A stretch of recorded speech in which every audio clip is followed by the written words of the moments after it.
You know, when you talk to some business nerds and they start going on with all sorts of terms like seed funding, B2B, and you just smile and nod like you know what they're talking about? Don't worry, we've got you covered with the most commonly used business terms so that you can survive in any conversation. Here we go.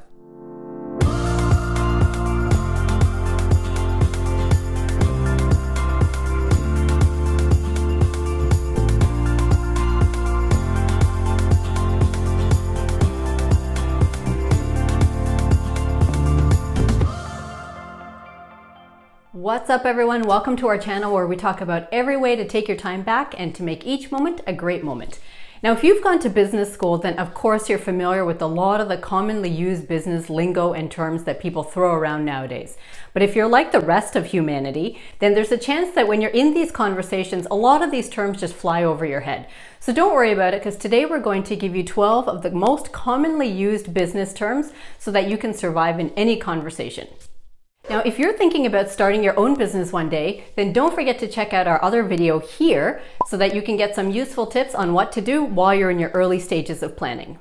Now, if you're new here, don't forget to subscribe to our channel so that you can catch all the news on how to take your time back and make each moment a great moment. So let's jump into it. So we're going to start with a super easy one for our first term, and that is Wantrepreneur. A Wantrepreneur is someone who really wants to start their own business, but they're mainly thinking about it, generating ideas, talking to people, but they never actually get off the ground.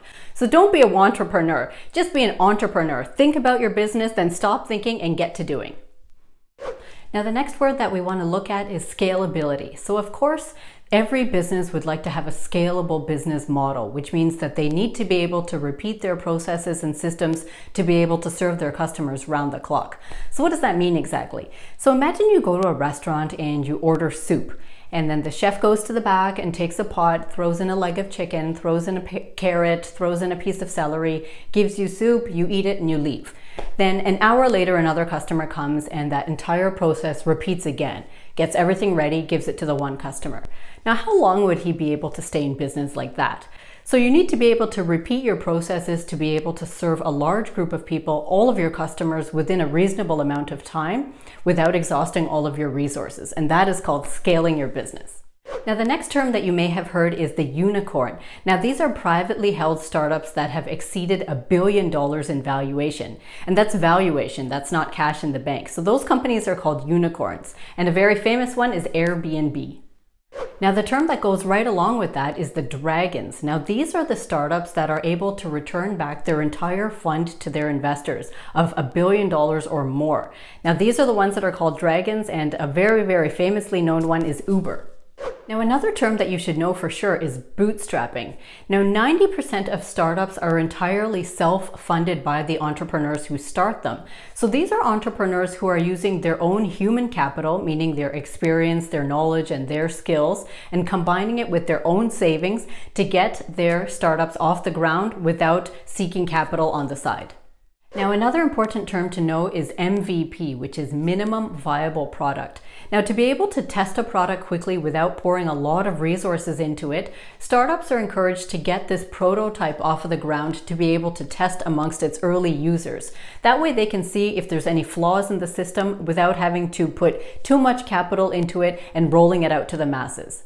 And along those lines, we have our next term, which is beta release. So a beta release is the initial release, and that is to a small group of users. And the idea is that those users will be able to take that service or that product from start to finish and be able to test out its entire usability and be able to give feedback back to the entrepreneur and their team.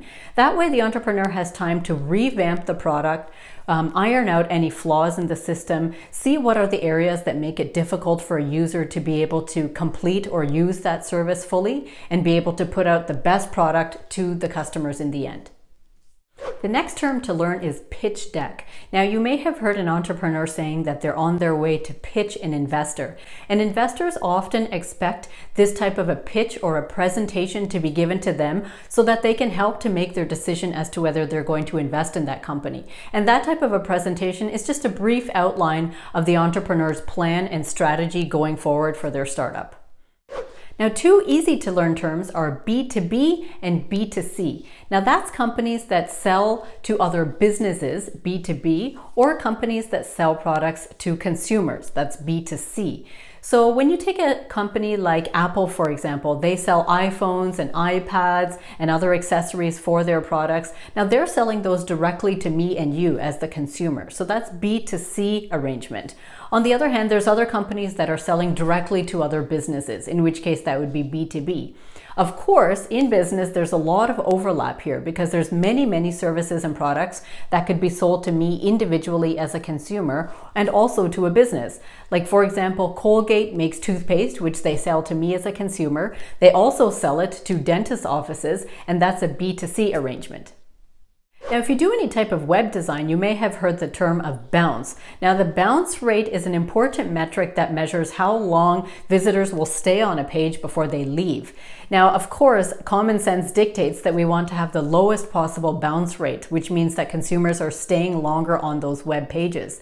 Now, an average percentage of 30 to 40% is considered to be a very good rating, as opposed to 80%. So if your bounce rate is 80% or over than that, it really means that your website needs improvement.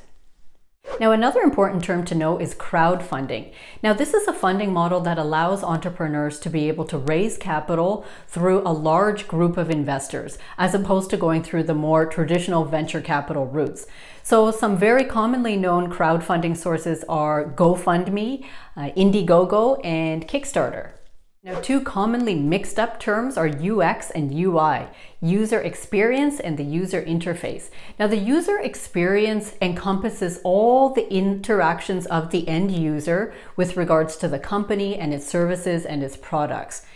Now, user interface is dealing more with the actual aesthetics of the interface that connect with that user. So there you have it, everybody. 12 commonly tossed about terms that you can use to survive in any business conversation, or if you are thinking forward to starting your own business.